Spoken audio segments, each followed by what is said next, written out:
I like this. Like, I need more of this.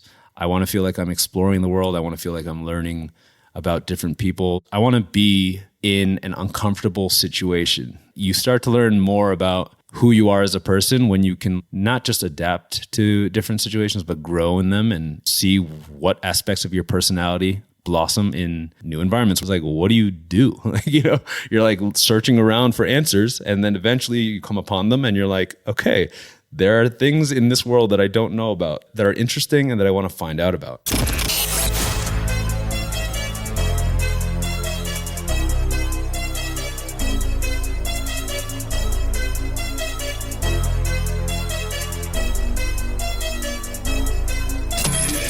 This is the Maverick Show, where you'll meet today's most interesting location-independent entrepreneurs and world travelers, and learn the strategies and tactics they use to succeed. And now, here's your host, Matt Bowles. Hey everybody, it's Matt Bowles. Welcome to the Maverick Show. My guest today is Tamer Abiyu. He is a self-taught software engineer and co-founder of the software startup Bedrock. Born in New Jersey to Ethiopian immigrant parents, he has a degree from Yale and has been a full-time digital nomad since 2017. He has now been to over 57 countries, and he speaks Japanese, Spanish, French, and English, in which we'll be conducting this interview today. Tamer, welcome to the show. Hey, Matt, thanks for having me. So good to have you here, my man. Let's just start this off by setting the scene. You and I are together in person today in Nairobi, Kenya. That is correct. And we have been hanging out together for a few months now. We are on the remote year program, first ever all Africa itinerary. You and I have both done a remote year before for a full 12 months, and we are now back for this 4-month program and hanging out on the continent. So let's just start off with first impressions of Nairobi, Kenya. I'm loving Nairobi so far. I mean, I've only been here like a couple of days, as you know, got here a bit late, but so far it looks like a super vibrant city. I've walked by just like cafes, bumping music and like a lot of street food and that kind of thing. And it's a very different vibe than the first two cities we were in, Cape Town and Arusha, Tanzania, but I can't wait to explore more. Well, I want to hear about this side trip that you just did because you just got back from the African island nation of Mauritius, which I have heard only amazing things about. I have not yet been, but what was your experience like in Mauritius, man? Man, I loved Mauritius. Yeah, it was total coincidence that I even went there. I initially was traveling in Europe a few months ago, and I met a couple of Mauritian guys in Italy, and they wanted to show me pictures of Mauritius and stuff. I was like, great, like show me what you got. I'm going to be in the region. I knew I was going to be in Africa. And they showed me photos of an underwater waterfall and just beautiful tree-lined beaches and all of that. And I'm like, all right, this looks pretty good. I can make do with this. They were like, yeah, if you're ever in Mauritius, like hit us up. So I ended up being close enough. So yeah, I went to visit them and another friend of mine that was there, and it was amazing, man. There were just beautiful beaches around every corner. I rented a scooter. I hope my mom isn't listening to this part, but like I was driving around the island all over 2 hours north, 2 hours south, just seeing the mountains and the beaches and everything. And it was great. The people are super friendly, super safe. Mauritius, you should check it out. Amazing. Yeah, super high on my list. All the pictures that I've seen and everybody I know that's been there has just said amazing things about it. So definitely on my list. Well, I want to go back, Tamer, now and do a little bit of your background and give folks a little bit more context on you. And I feel like before we even do your background, it would be really great to start with your parents' background. Can you share a little bit about your parents' story and how they eventually got to New Jersey where you were born? For sure. My parents were in Ethiopia during the communist regime there, the Derg, which were a tyrannical, extremely oppressive communist government that had no qualms about purging dissidents and taking political prisoners, random kidnappings, that kind of thing. It was widespread for at least a couple of decades, I think. And so in the 70s, my mom and dad are a bit different in age. In the 70s, my mom was like 12 or 13 when she joined the rebellion, I guess you could say, as a cadre, like a messenger and someone who aided the freedom fighters and that kind of thing. And she went into, they call it the jungle. Like if you talk to any of the Ethiopian parents in our community, it's always like the jungle, like when we were in the jungle.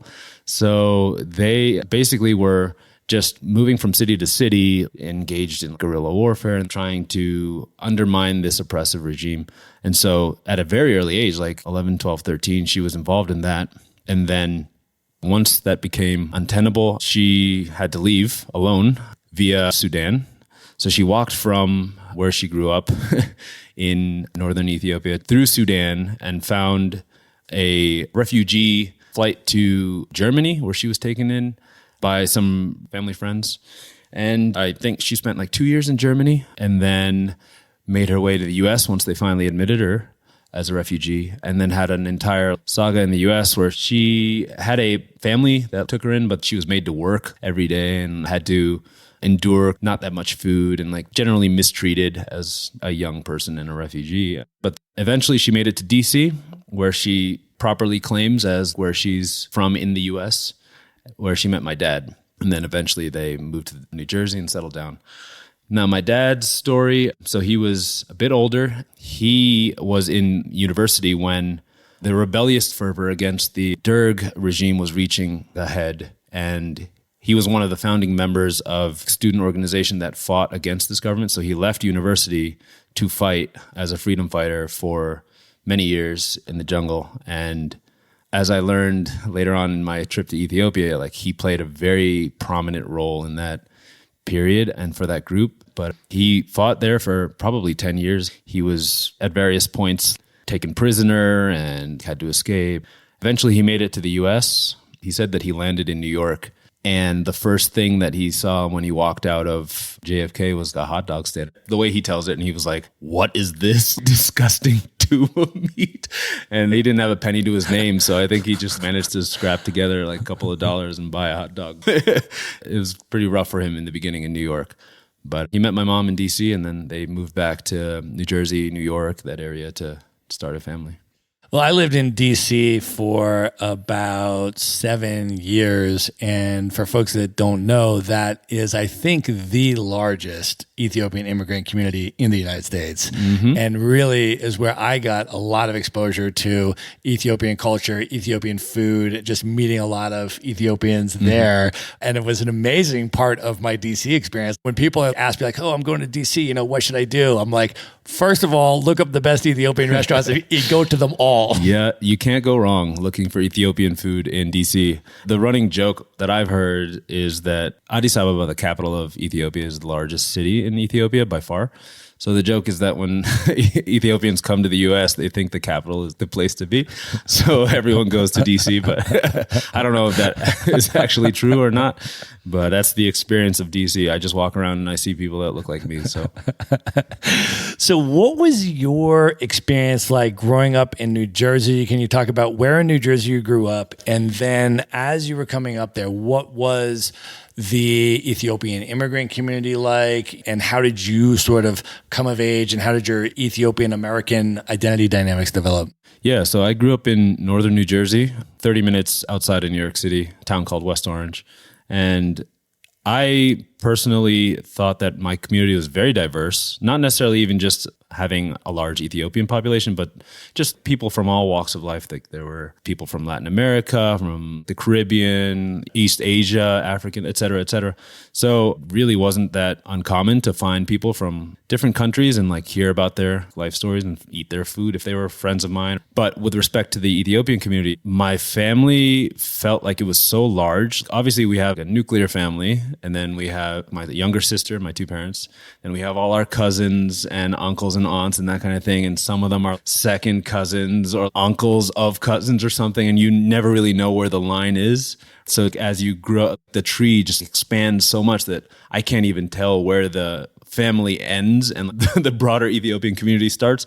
But I would say that it was a very vibrant community, like weddings with like hundreds of people and that kind of thing were not uncommon. So I enjoyed growing up in that area.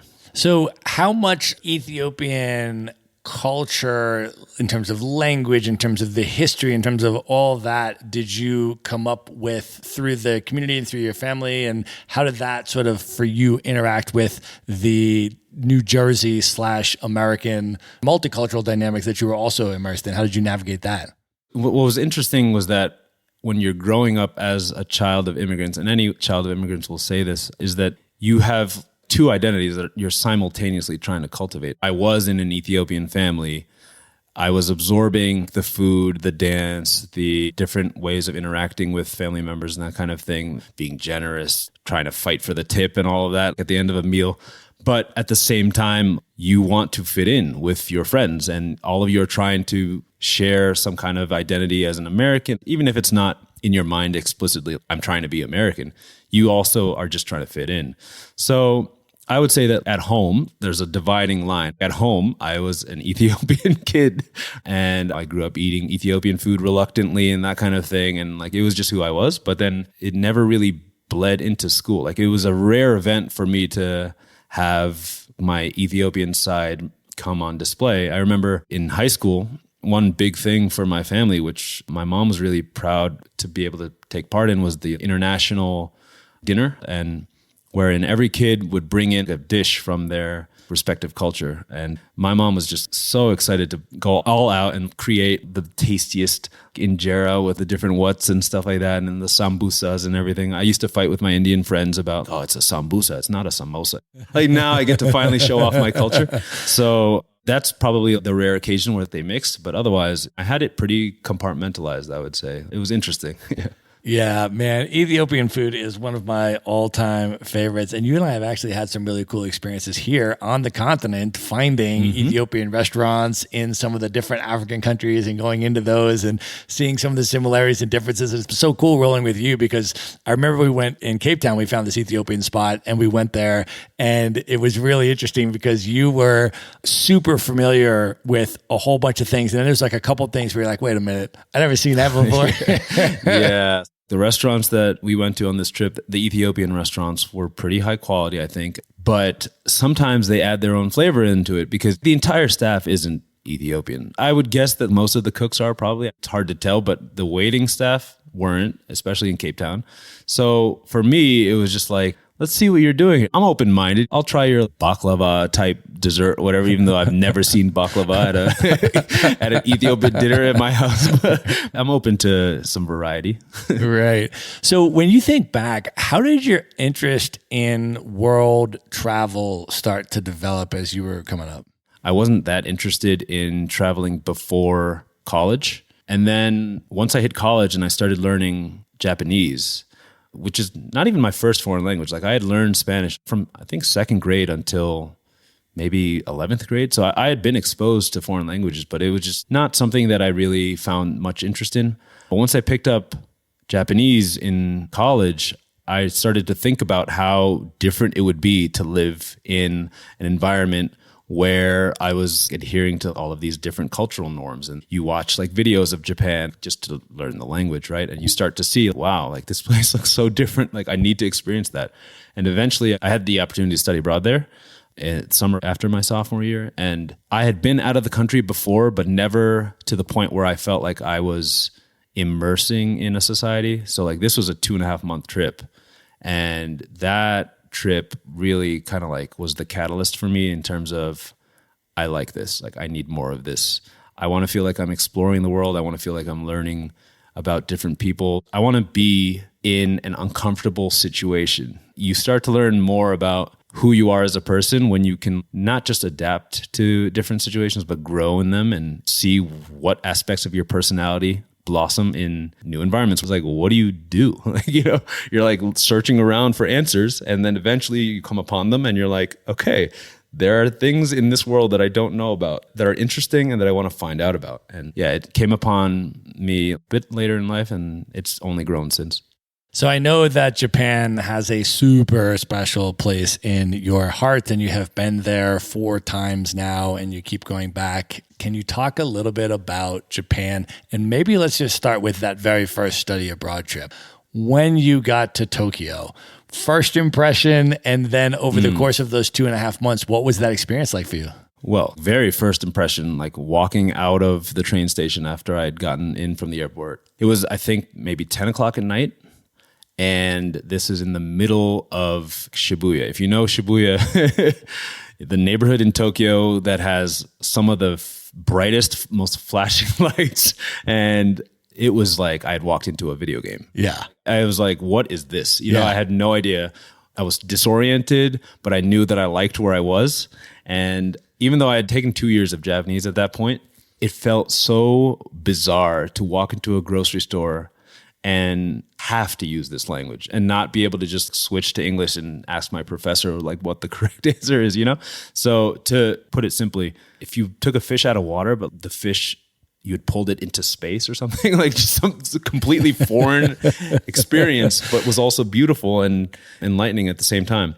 And so I spent the next 2 months in Tokyo, the first month of which I was living with a host family who were just the nicest family I had ever met. They had 2 young kids, and my host mom would make me meals every day, and we would walk around the city together and go to fireworks shows, et cetera, et cetera.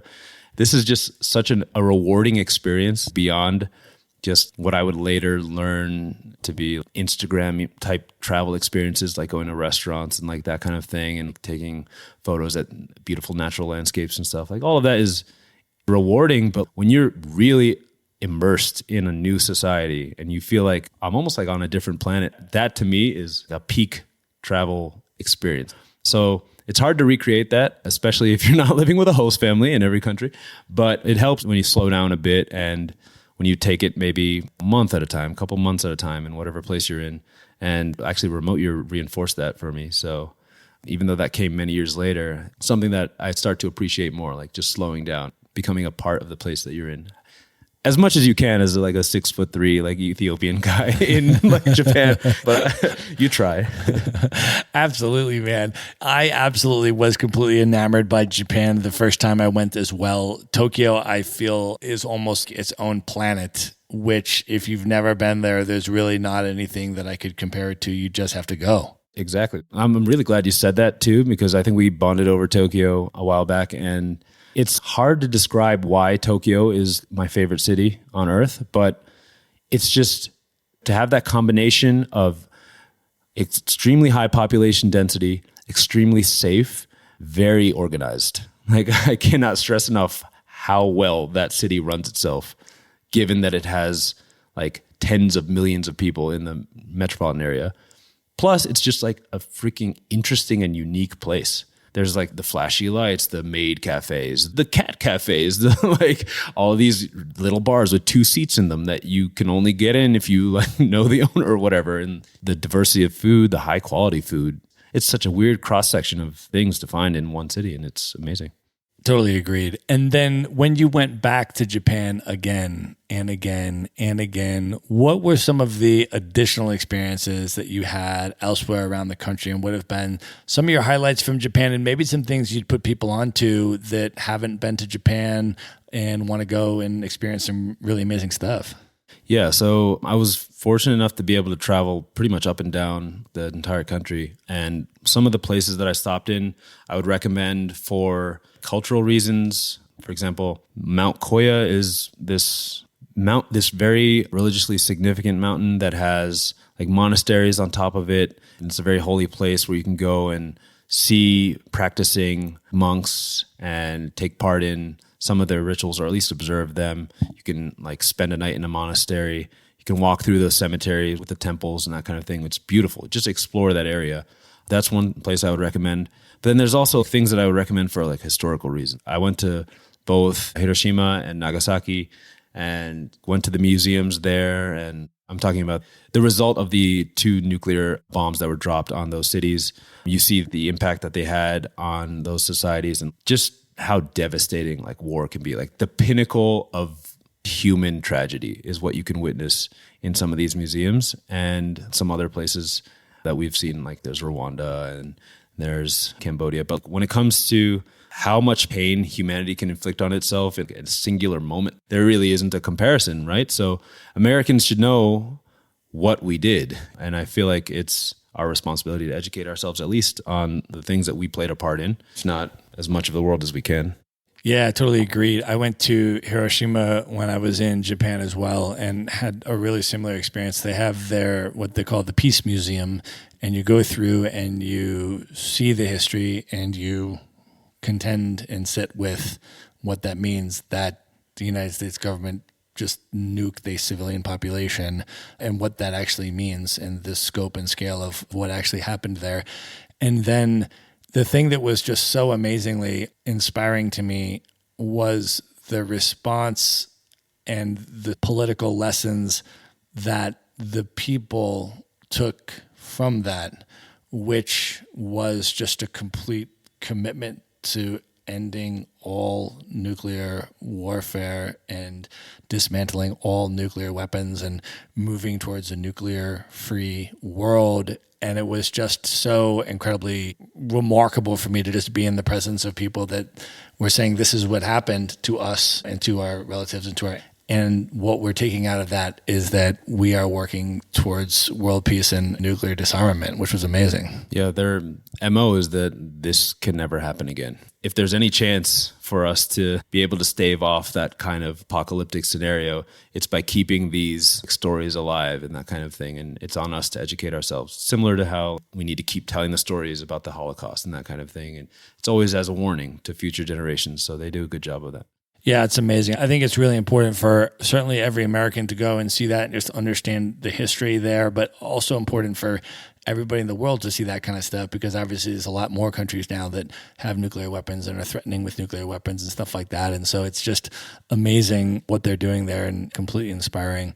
I know that after your first study abroad trip to Japan, you took another really meaningful trip, which was your trip to Ethiopia. Can you share a little bit about what that first trip to Ethiopia was like for you? Yeah, so I had not been to Ethiopia for the first 20 years of my life. So everything that I knew about Ethiopia was from my parents, from my environment growing up in New Jersey. When I finally went, I didn't really have any expectations, but I wanted to see what it was like to be in that society, to grow up there. I wanted to see my parents' birthplaces, that kind of thing.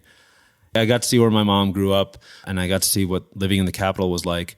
And that was one side of my experience, was just to see what the society looks like, because I had no concept of it other than music videos for Ethiopian music. The other aspect of it was very unexpected. I didn't know anything really about my father's experience in Ethiopia before he left to come to America. He was pretty tight-lipped about what he went through growing up, which I think is understandable because it's hard to tell a kid about what war is like, I guess.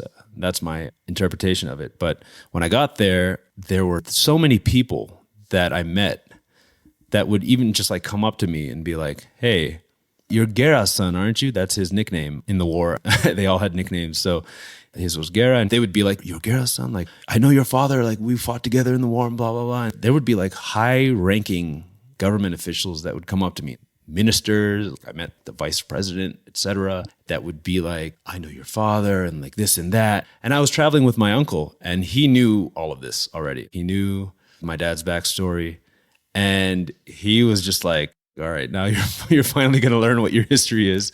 So it was a very important experience for me because I feel like any kid really, it's not just children of immigrants, any kid grows up kind of with the assumption that their parents' world like revolves around them, really.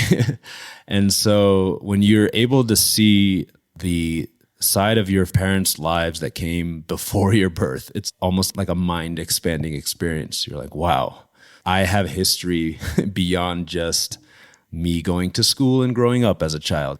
There's a legacy that I've inherited, and this is it. And so that was my moment in Ethiopia at the age of 20.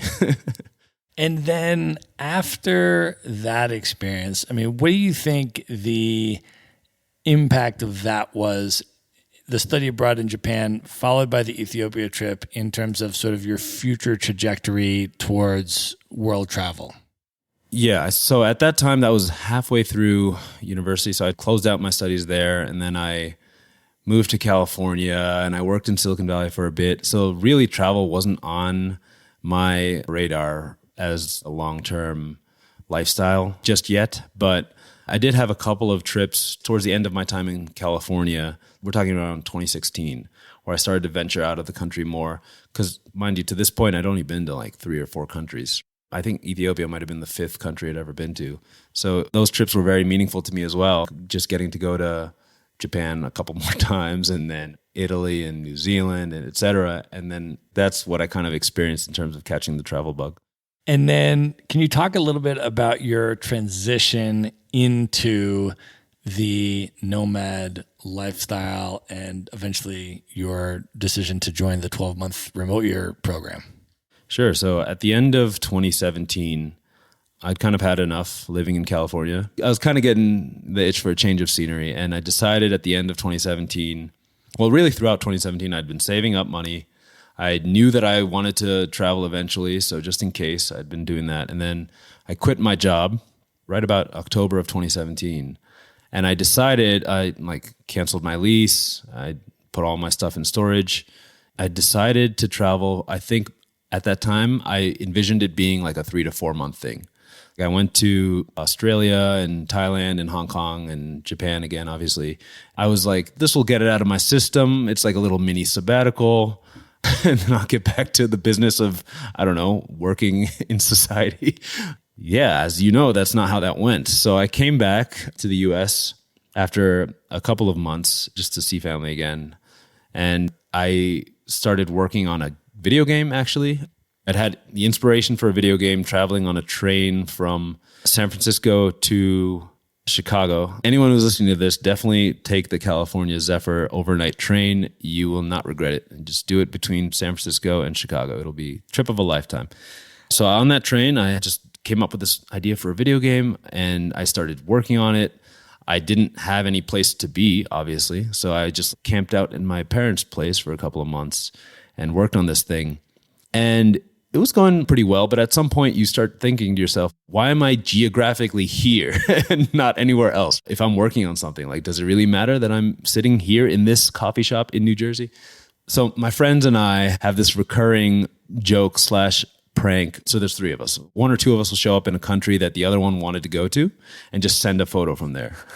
And this had been a pretty low stakes prank for most of the past couple of years because we didn't really travel much. But at that time, I think some morning in April or something of 2018, I woke up to a photo of my 2 friends in a club in Barcelona. And I had told them for weeks, we'd been discussing going to Barcelona for a while. They knew that I wanted to go to that city very badly.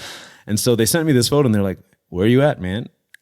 And I was furious.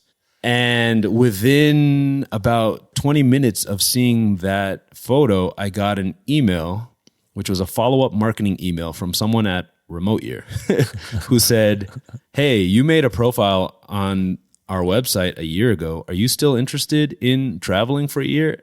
And then I had one of those moments where you just think okay, I guess this is a crossroads. That was that moment. And I was like, yeah, I'm still interested. So 24 hours later, I had paid my deposit, and a month later, I was in Lisbon, Portugal, to start a year of travel. That's amazing, man. And what a great group that you had. It was really interesting because you and I did not meet each other until this trip that we were on together. But I was in Lisbon the night before your program started, and I was hanging out and having dinner with your program lead, who I had also hung out with in Valencia, Spain when she was there doing her training, because I happened to be there as a remote year citizen plugging into another group that was there. And I knew that she was amazing, and I knew that the group was going to have an amazing time with her. And I was having dinner, and I remember that night, and she was like, yeah, it all starts tomorrow. Everybody arrives tomorrow. And I said, you're going to do great. I'm sure you'll have a great group, all this kind of stuff. And then, of course, he kind of followed along through social media or whatever, and I knew that you guys had an amazing squad. But you and I were actually in Lisbon on the same day. Yeah. But we didn't meet until this trip, man. But how was the remote year experience for you? What were some of kind of the highlights that you took away from that year? Yeah. So like I said, travel had been pretty sporadic for me for the past few years since I developed an interest in it. really short trips. We're talking like a week, 2 weeks, whatever, to Europe or Asia. And you try to pack in as much as you can into those short periods of time because it's very expensive to get out there and you're a broke college or post-grad kid and you're like, I've got to make the most of this. But on remote year, it was different because the program is one city per month for 12 months. And so I was able to slow down a bit and actually breathe, enjoy the neighborhoods I was in, do things that a tourist, quote unquote, would not normally do. Just have a day where I only sat in a coffee shop and read a book or something like that. I would never do that if I had a week to explore France or something like that. So I was able to slow down. I was able to think about things outside of what I want to do in a given location. And so when you have the ability to brainstorm, think and daydream and imagine whatever problem that you're working on, just noodle on it for a while as you're sitting in a coffee shop in Lisbon, you'd be amazed with how much creative juices start flowing when you're not burdened with seeing everything as fast as possible, and yet you still have a change of scenery to benefit from in terms of drawing inspiration for whatever it is, like whether it be projects that you're working on, political ideas that you're kind of fiddling with, or whatever it is. Yeah, man, absolutely. I totally agree. And you and I both did. We were not on the same remote year program, but we both completed a 12-month remote year program. And then we both decided to do this 4-month all Africa itinerary, which is the first time remote year is doing these cities. And you and I jumped on that immediately and have been having a lot of really incredible experiences together so far on this trip, which I want to talk a little bit about. The first one is that you and I both signed up to hike Mount Kilimanjaro, the tallest freestanding mountain in the world in Tanzania. And since this is Remote Year's first time doing these cities, that was one of the options that you could sign up for in the month that we were in Arusha, Tanzania. But we didn't have the options available to us to select from until 3 weeks before the Kilimanjaro hike began. So it's like, here's the things to do in Tanzania. And you have 3 weeks to prepare to climb the tallest mountain in Africa. Exactly, which is one of the 7 summits. It's super iconic, and it's the tallest freestanding mountain in the world because it's a volcano, right? Mm-hmm. You and I both signed up for that. So, by the way, did Danny Dirks. Maverick Show listeners know Danny Dirks. She jumped on that as well. And then our other friend, Hilton. So it was the 4 of us that signed up for it. And then we were like, we got 3 weeks to prepare for this. It was a whirlwind. It was. And so I would love to kind of go through that experience and share a little bit about what it was like first in terms of the preparations for it, what we did in only a 3-week time. Because a lot of people train and prepare for this thing for months in advance. You know, I'm like hearing all this stuff about like 3-month, 4-month training regimens and stuff. I'm like, I got 3 weeks. So how do we condense this? Well, the worst part was you texted your friends who had done this mountain before, and you gave us their recommendations for training regimens. And these people were saying that they had been running half marathons. They had been hiking up mountains regularly. Like we're talking 6 to 12 mile hikes every day or something like that. This is what I remember from your messages. And I was just like, okay, well, I've definitely played myself for a fool, but we'll see what happens. You're already in it. You paid. I wasn't going to back out, but at the same time, you know, you start to wonder, are we really going to be able to do this? Yeah, exactly. And there's multiple factors to it because we signed up for it first. And then I started retroactively researching it after I signed up for it. Correct. And I'm like, what did I get into exactly here? And so the highest elevation that I've probably been to would be, I've been to cities like Cusco, Peru. I've been to cities like La Paz, Bolivia, which are 11,000, 12,000-ish feet around there. This mountain is 19,500 feet. This is incredibly significantly much higher than that, right? Yeah. And so one thing you need to contend with is the altitude situation and the level of oxygen that's that's up there, as well as the potential for altitude sickness and loss of appetite and loss of sleep and other things that come along with entering a dangerous altitude level, if you will. Yeah, and I'd personally been to 15,000 feet before in Ecuador. I think there was a hike that I'd gone on, not even like a multi-day hike, just a day hike between 13,000 and 15,000 feet or something like that. And I was like, if I can get to that level, hopefully I should be able to push past that for a couple more thousand feet. And I was feeling pretty confident. But then you introduced me to the concept of altitude sickness, which I had known very in a cursory way, but I didn't realize how it works, is that in some cases, no matter how fit you are, even in terms of cardiovascular fitness or certainly muscle strength and that kind of thing, you don't necessarily know how altitude sickness is going to affect you until you are at that altitude, right? Right.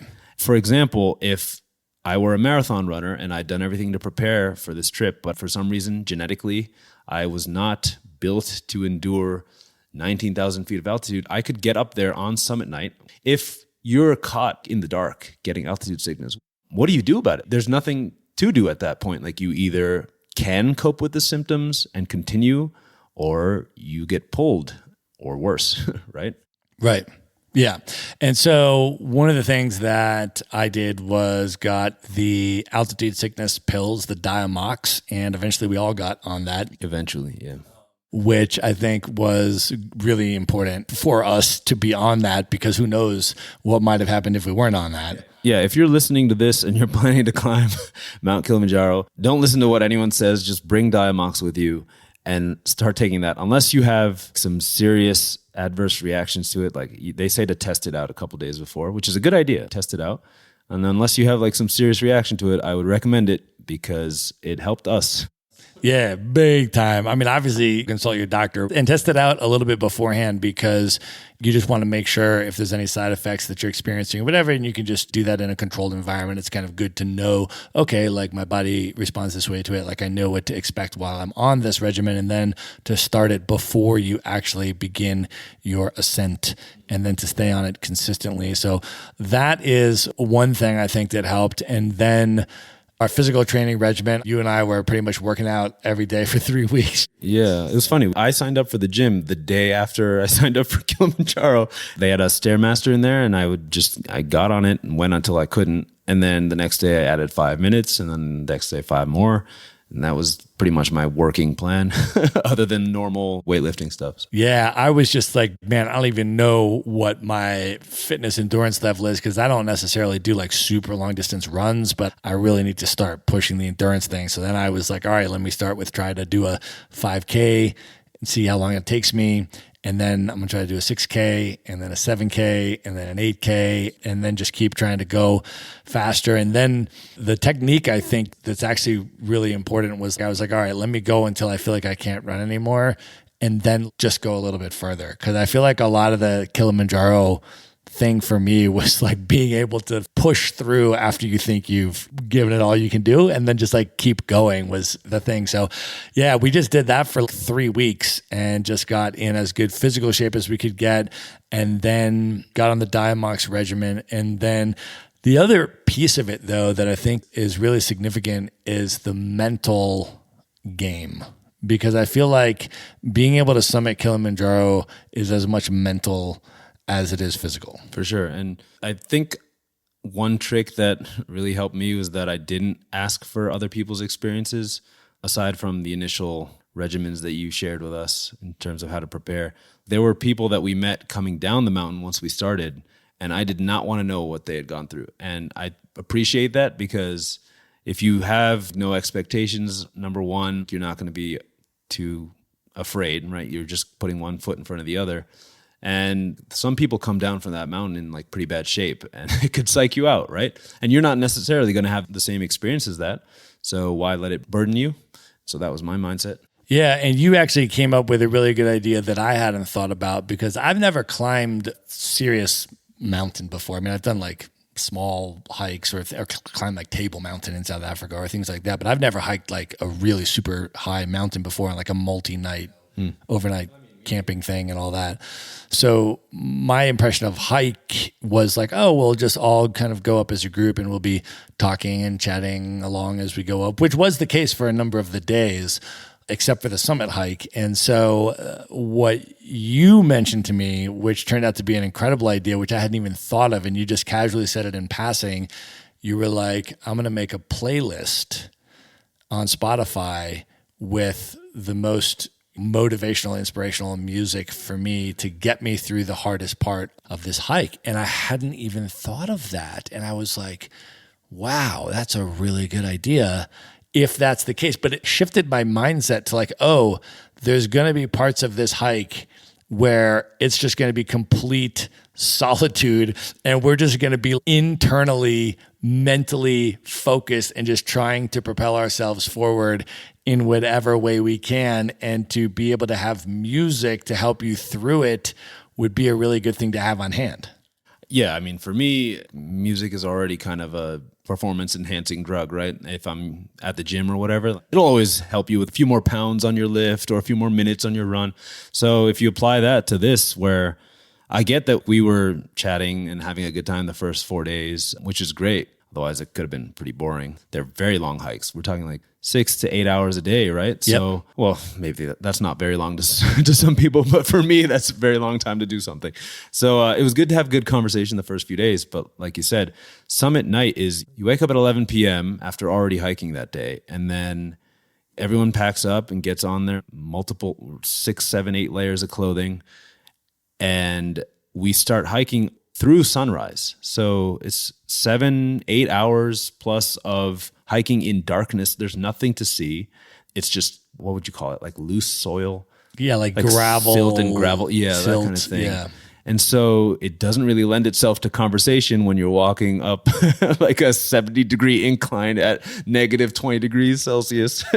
So I figured I would probably rather listen to music doing that. I mean, that's the thing, is that the route that we took anyways, there's 6 or 7 8 different ways to get up the mountain of varying degrees of difficulty. But the route that we took, which is the quote unquote easiest route, which is not easy, but the easiest way to get up there, the first 4 days, if you took any one of those hikes individually, it would be not anything too extreme. It would probably be like a hike that you've done before. If you've ever done a 6 or 7 hour kind of day hike, it would be like that. And so we were able to just have great conversation and fun and chatting and getting to know each other and talking about all different kind of stuff on the way up for those first 4 days.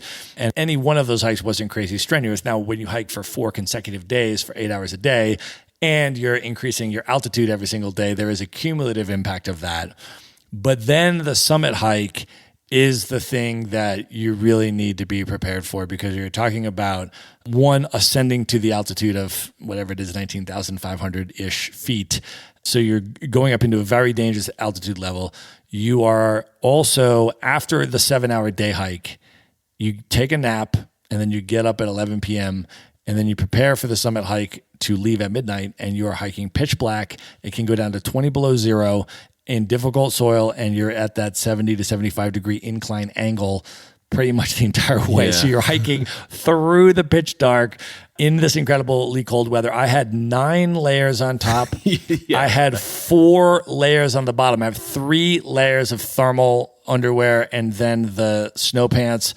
I had... You were warm. A balaclava ski mask. I had 2 winter hats, and I had a hood. Yeah, I figured I would warm up as I was, exerting myself. So I was leaning on that a little bit. I'm glad it turned out all right, because I didn't have any other options. Like, we didn't go into it, but looking for clothing, like, that actually turned out to be one of the hardest parts of this experience, right? You show up in Arusha on a week's notice before the actual hike, and I couldn't find much for me because I'm a big guy. Yeah. I mean, you have like, what, size 14 feet? 13, yeah. I didn't have boots when Right. My friend muled a pair of boots for me when she came to climb Kilimanjaro. Yeah, exactly. I mean, because that's the thing, right? Because when you're traveling, you obviously are not carrying with you a sufficient amount of gear to hike Kili. Now, some of my gear, I was able to use base layers and different stuff, but you need a lot of layers and you need serious warm weather gear for this. And so you go to a rental shop and you need to find the right stuff in the right size. And hope they have your stuff. Yeah. And it's available because obviously their supply is circulating, people coming up and down the mountain. So you just come back a different day and like, did anybody come down with size 13 boots yet? Right. Like that kind of thing. Yeah, exactly. And you got to shop for that and then pick out all this stuff. But we eventually did get everything that we needed, and we were all four situated for that. And we did the first 4 days of the hike, and then the summit night came.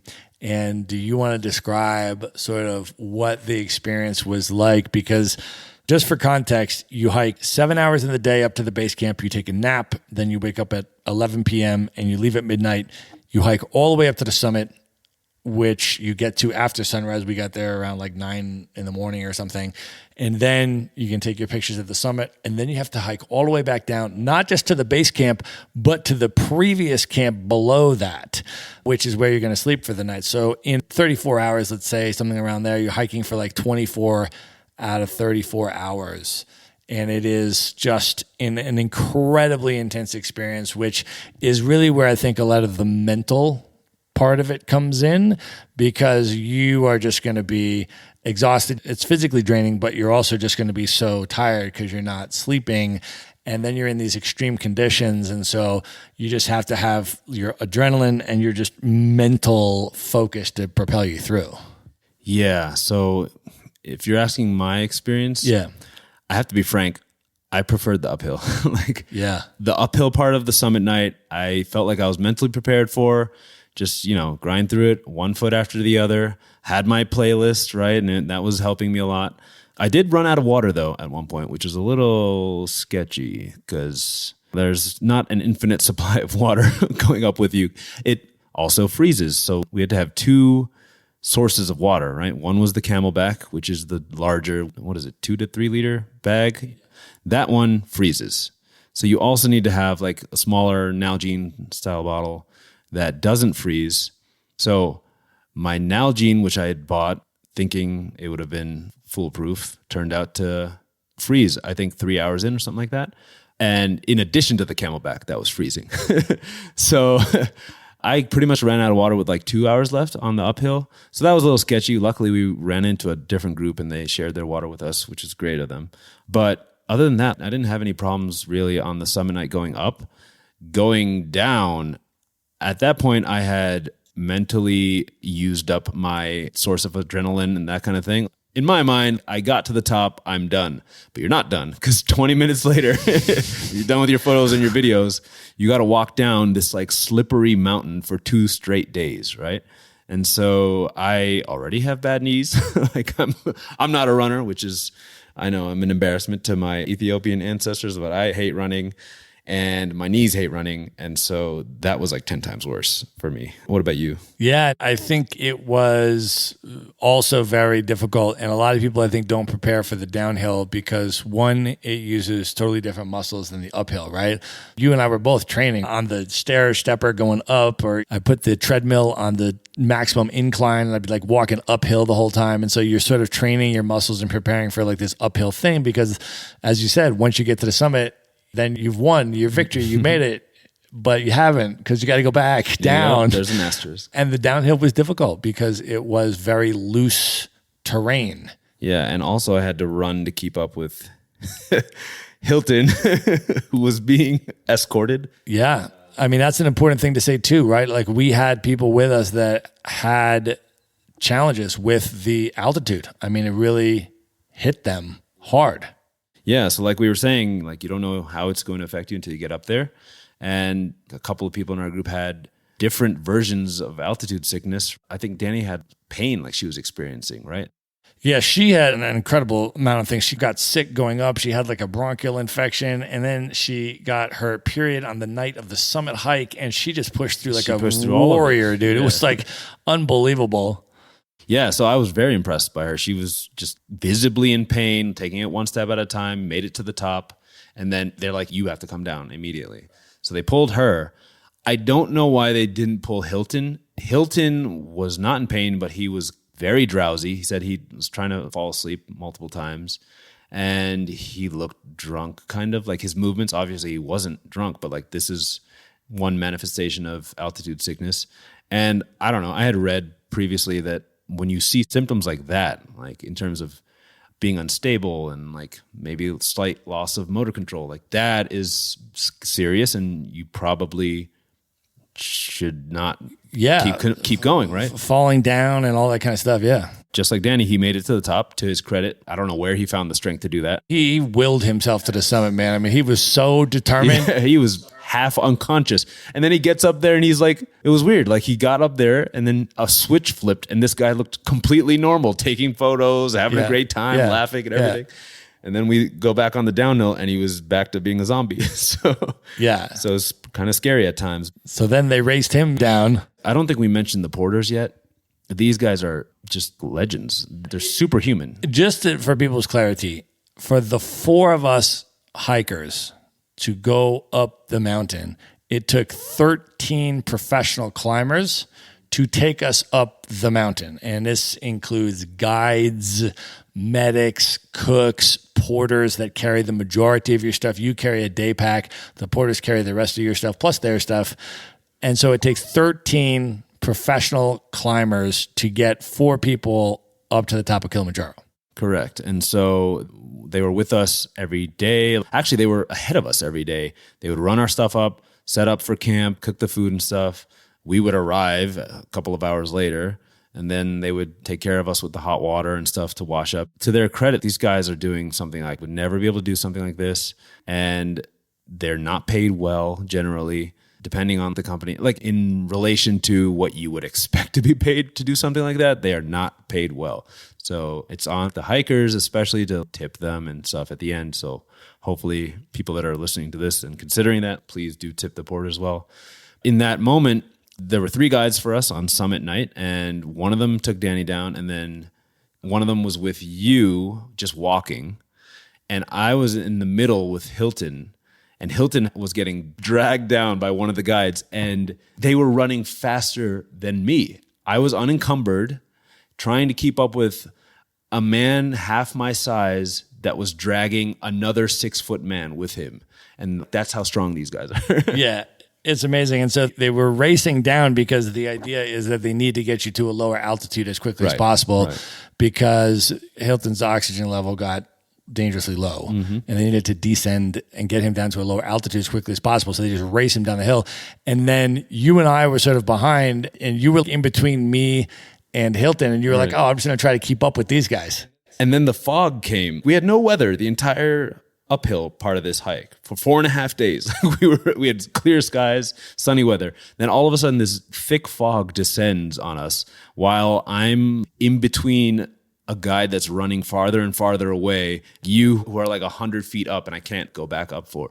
So I guess I'll run after this guide through this fog. And it was by far the most painful part of that hike was keeping up with that man dragging Hilton down. Because, you know, like your toes are starting to hurt going downhill. Your knees are starting to hurt. Everything is sore. You have no water. Like it's just like you're running on fumes essentially. Yeah, it was incredible, but it was an amazing accomplishment because I feel like at different points along the way, different people struggled with different things and we were all able to support each other. Everybody, I think, did the mental preparation where they basically just said, I'm getting to the summit no matter what. There will be no backing out. There will be no backing out. I will get to the summit. And at different points, different people were struggling with different things, and we were all able to come together and support each other and encourage each other and get to the summit as a group. And then we were able to take our picture, which was very cool because our remote year group, which is the first all Africa itinerary remote years ever done, the name of our group is Uhuru. And the name of the summit at the top of Kilimanjaro is also called Uhuru. Sheer coincidence. And we were able to create a remote year Uhuru group banner, and the 4 of us summited together, and at the Uhuru Peak Summit, we held the remote year Uhuru banner, and the 4 of us got a really amazing and special picture. And it was an incredible thing. And then, of course, we sent it to the rest of our group, and everybody was super excited about it. Yeah, I think they were just happy that we were alive because I didn't talk to them for 6 days. So. Right. Yeah. And other people that we knew that were going up the mountain at the time, in the week before us, not everyone made it to the summit. A lot of people didn't get there and stuff like that. And our group back in Arusha knew that. And so they're like, how's our group doing? You know, they didn't hear from us. And then all of a sudden they get the picture. So I think that was the first picture we sent them was on the summit. Yeah. Well, the first video we sent them was the car breaking down on the way to Kilimanjaro. I remember that. Our car overheated 10 minutes into our drive. But then the next photo they got was on the summit. So, right. Yeah. It was an amazing overall, I think, sense of accomplishment that all four of us had. 100%. We went through a lot to do it, and we were feeling the effects of it for days afterwards. I was just kind of hobbling around Arusha for like a week. We had a workspace that we were working in that had an elevator that stopped working at 6 p.m. That's the schedule. And if you were not down by 6 p.m., you had to take the stairs. And I didn't get down by 6 the first day after Kili. I had to walk down 7 flights of stairs. I'm not exaggerating, Matt. I was on the verge of tears. I was like, this is the most pain I've ever been in. So there were some effects. Your muscles will feel it. Take some ibuprofen. Okay, so Tamer, reflections for anybody that is thinking about hiking Kilimanjaro or wants to plan a trip to do that. What would be any lessons, tips, reflections, or takeaways that you would encourage people to consider if they want to hike Kili? Yeah, so a couple of things. Some of them were told to me by some friends that I'd pass on. One would be drink a ton of water. Just have that in your mind that you're going to be drinking a lot of water. Bring 3 to 4 liters minimum of capacity. 2, get the important stuff before you get to Arusha. You can't hike without boots. So ideally get boots before, right? Things like that. Things that you know you need. Medications, that kind of stuff. Don't rely on getting that at the last minute because you never know like what the rental places are going to have. That's the other thing. And then I would say it was extremely rewarding, and I would urge people to do it if they have the chance, especially if you've never done something like this before, a multi-day hike. There are points in that hike that you might think like, oh, have I made a mistake or whatever? You didn't. You made a good choice. Even if you don't make it to the summit, just pushing your limits like that, doing something that is that far out of your comfort zone is a rewarding experience in and of itself. I think everyone that has the ability to try that should try it. Yeah, I think those are really good tips. The other thing that I would say that I did and had heard to do beforehand that was really helpful was to bring electrolytes to put into the water.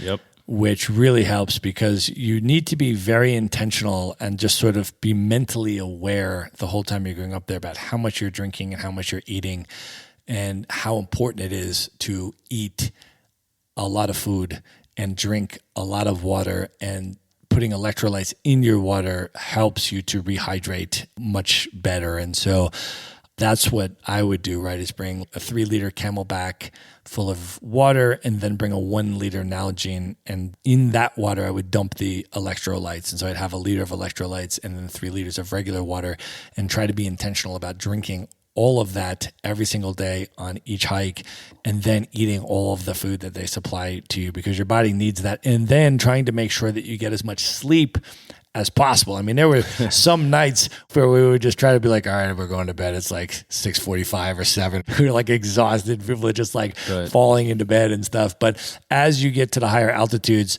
there is a effect on the body where oftentimes it will cause you to lose your appetite or to make it harder to sleep. And so you need to try to be as attentive to those things as you can and to try to make sure you're eating and drinking and sleeping. And then the other thing I would just say is just prepare mentally for it. Just understand that on that summit night push and that 24 out of 34 hours or so of hiking, that it's just going to be a mental game. And if you keep putting one foot in front of the other, you'll eventually get to the summit. Pole, pole. That's what they said all the time. Pole is the theme of the mountain, which means slowly, slowly. So go slowly, but keep putting one foot in front of the other, and eventually you will reach the summit. Oh, one more thing. Bring candy for summit night. Some easy sugar, that could be a lifesaver, especially if you have mild altitude sickness. So bring candy, bring extra snacks just for the entire summit day experience. Absolutely, yes. Salty stuff, sweet stuff, nuts, candy, that kind of stuff, and just keep feeding your body and getting yourself to the top. And then whatever you can do to motivate yourself, understand that summit hike is going to be very internal. It's going to be a lot of solitude and a lot of you versus you to get to the summit. And so music playlists, things like that, it's just you versus the mountain, and you got to do everything you can to prep yourself to get up there. But it's an extraordinary accomplishment and feels amazing to have done it. And I think feels amazing to have done it with the people that we did and to have accomplished it as a group. I thought it was an amazing bonding experience that really brought us together. Yep. I mean, we were a crew, man. No one was left behind. No doubt. All right, we're going to pause here and call that the end of part 1. And by the way, folks, if you are interested in learning more about remote year and potentially doing a remote year program like the 4-month program in Africa that Tamara and I are on right now, or like the 12-month program that Tamara and I each did a couple years ago, or even just a 1-month program, Remote Year offers all of those different program lengths, and they go to all different places around the world, different time zones, and all of that stuff. So if you'd like to check out their offerings and consider doing a program, I'm going to put a link in the show notes that will get you a discount on your first remote year program if you use that link. So you can find that. Just go to themaverickshow.com. Go to the show notes for this episode. There you will find the link to get your discount on a remote year program. You will also find links to everything else that we have discussed in this episode. It's all in one place. Go to themaverickshow.com and go to the show notes for this episode. And please remember to tune in for the next episode to hear the conclusion of my interview with Tamer Abiyu. Good night, everybody. Be sure to visit the show notes page at themaverickshow.com for direct links to all the books, people, and resources mentioned in this episode. You'll find all that and much more at themaverickshow.com. Learn how Maverick Investor Group can help you buy cash flowing rental properties in the best U.S. real estate markets, regardless of where you live. Schedule a free phone consult today at themaverickshow.com/consult. Now you can buy rental properties with tenants and local property management in place, so you don't have to be a landlord or a rehabber. To get your questions answered and discuss how Maverick Investor Group can help you meet your real estate investing goals, schedule your free phone consult today at themaverickshow.com/consult. If you like podcasts, you will love audiobooks, and you can get your first one for free at themaverickshow.com/audiobook. Whether you want the latest best-selling novels or books on investing, business, or travel, try your first audiobook for free at themaverickshow.com/audiobook.